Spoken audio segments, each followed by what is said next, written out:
This is probably the first truly difficult and somewhat scary new material we meet at A-level, but panic not, we've got it covered.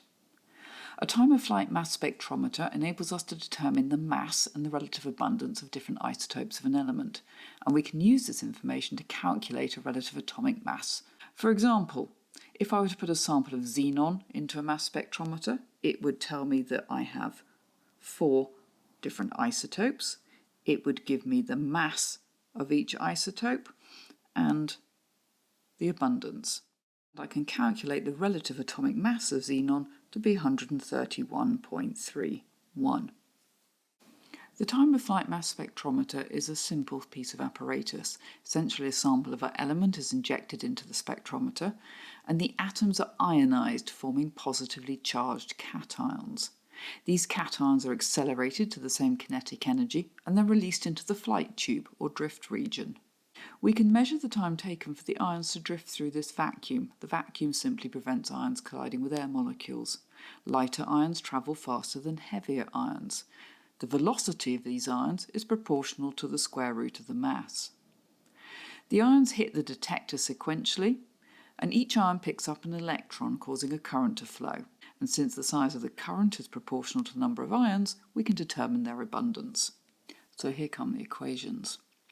Once the sample's been ionized, these ions are accelerated so they have the same kinetic energy, and the unit for kinetic energy is joules.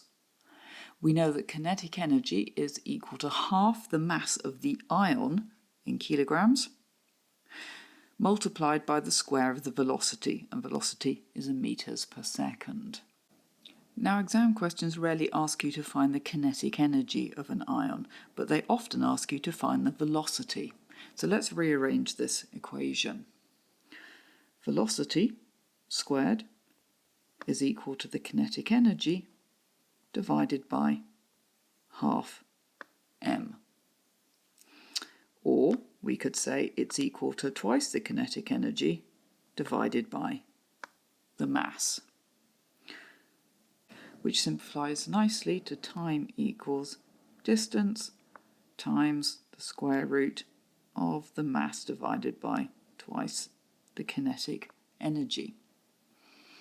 Now, if you're mathematically minded and you can show how these equations are derived, brilliant.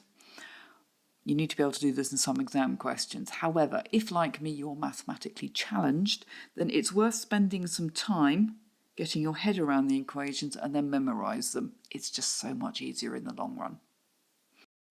I'll show you how to tackle each of these calculations in the next couple of videos. And as always, you can find notes and practice questions and answers at crunchchemistry.co.uk. Just search for Maths Spec.